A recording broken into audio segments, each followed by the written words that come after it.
Everyone likes Lego games, right? I mean, come on, you have to be absolutely heartless not to get into their unique brand of comedy, wonderful levels, wide variety of characters, and vehicles. And most importantly, the awesome hub worlds. One of my first Lego games was Lego Batman, and then I eventually got Lego Batman 2. I remember spitting out my drink when I realized these things could talk now, because they used to just mumble and stuff, but now they have actual voiced dialogue. The point is that game was awesome, and it introduced the concept of open worlds into Lego games. Gotham was one of the greatest open worlds in any Lego game, and it does hold up that many years later. But when Lego Batman 3 came out, the open world was alright, but it really wasn't what people were looking forward to when they heard a new Lego Batman game was in development. It's especially weird since Lego Marvel Superheroes came out the previous year, and it had New York, which was one of the coolest open worlds in any Lego game, but Lego Batman 3 was just disappointing. 5 years later, another Lego game came out in the same vein as the Lego Batman games, but with a twist. We didn't follow the heroes this time around, we followed the villains. I'm not going to lie, this game might be the spiritual successor to Lego Batman 2. I'll explain when we get into it. So today here's my review of Lego DC Supervillains. So the plot goes like so.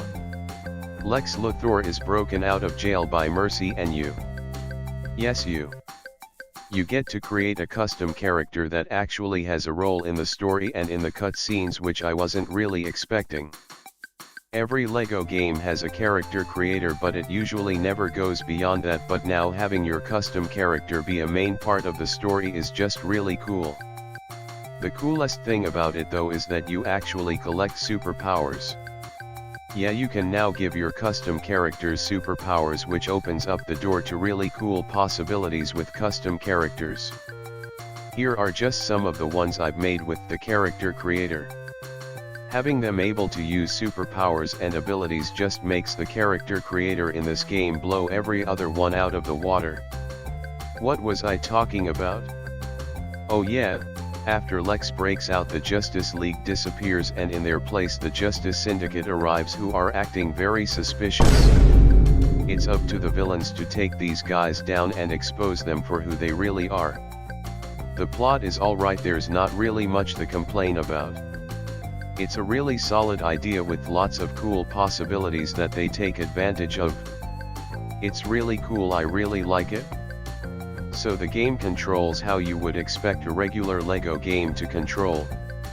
Like if you've played one Lego game, chances are you've played most of them. You can punch, build, jump, and switch characters.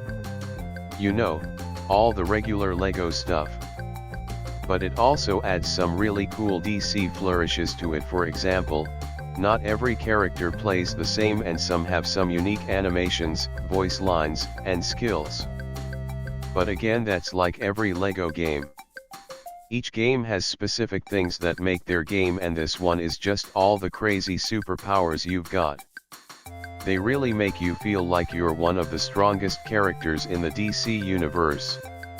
The level design is really solid. This isn't Traveler's Tales' first rodeo, and by now they really know how to make puzzle platformers. It's just really wonderful to play.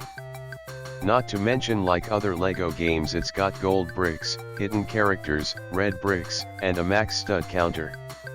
All of this does lots to make the levels have some extreme replayability. Alright, let's talk about why I consider this to be the spiritual successor to Lego Batman 2. This game has an open world. I mean, what Lego game doesn't nowadays, right? But this one is different. In Lego Batman 2 you were confined to just Gotham. But here you can go to Gotham, Belle Reve, Arkham Asylum, Metropolis, Smallville, Wayne Manor, and Apocalypse, all in one amazingly designed open world. I love Lego Batman 2. It's got the best open world ever, but this one is just as amazing.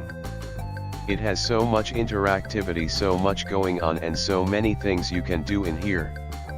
For example, you've got missions you can do for other characters, like you can find things for them or find out information, solve puzzles, or you can even take pictures of things for them. You even get to unlock characters after these missions. Granted, you still have to buy them, but as soon as you get the ×2 stud multiplier and find the infinite stud spawn, you'll be golden. The one I use is right here in Joker's Funland, which is another place you can go to in Gotham. I use Deadshot's skill in order to grind as many studs as I can. The open world in this game also has races, that's right, vehicles are back.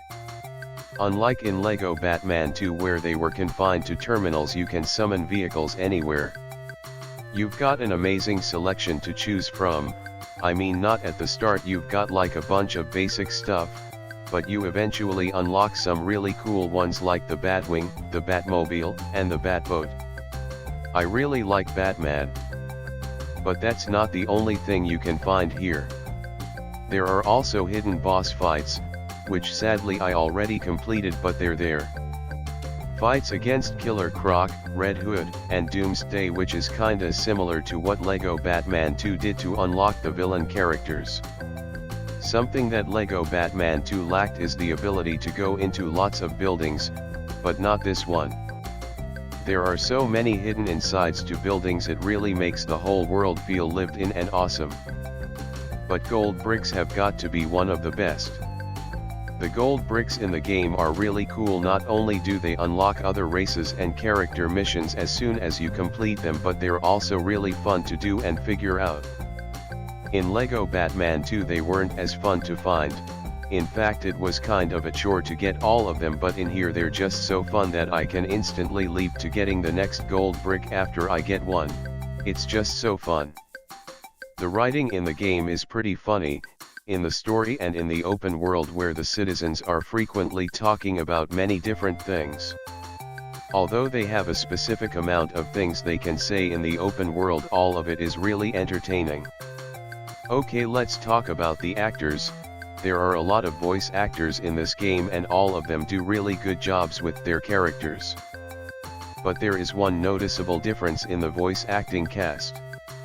Troy Baker as Batman and Christopher Corey Smith as Joker are nowhere to be seen.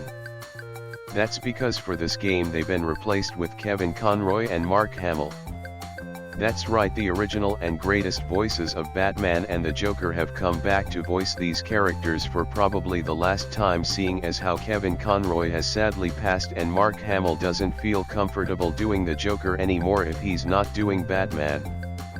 But for their final bouts as these characters they really don't slack. Even though we don't get to see Batman until like halfway through the story, Kevin Conroy really does bring everything you love about Batman into a LEGO minifigure version of him. I honestly never took a LEGO version of Batman as seriously as I have with this one. Mark Hamill as Joker does take some time to get used to, at least to me anyway. I was much more used to Christopher Corey Smith and his portrayal of Joker. I also didn't even realize it was Mark Hamill until I played more levels with the Joker. But after I did, I really started liking the direction he took with this version of the Joker. There are a lot of other great actors in this game, but do you see how many characters there are on this grid? I'm unfortunately not going to be able to cover all of them, but just know everyone who voice acted in this game has my utmost respect and admiration, and I can't think of this game without them. Final thoughts time. This game was amazing. By far one of the greatest LEGO games I have ever had the pleasure of playing. Sure, it's glitchy and makes my computer scream for its life, but it really is an awesome LEGO game, like, really good. It might be one of the best ones I've ever played, or maybe even the best one, period. For the first time ever on this channel, I'm proud to rate this game at a 10 out of 10. If you haven't played this game, you are seriously missing out on one of the best LEGO games of all time. Anyway, that's all from me. See you later. I am vengeance. I am the night. I am Batman!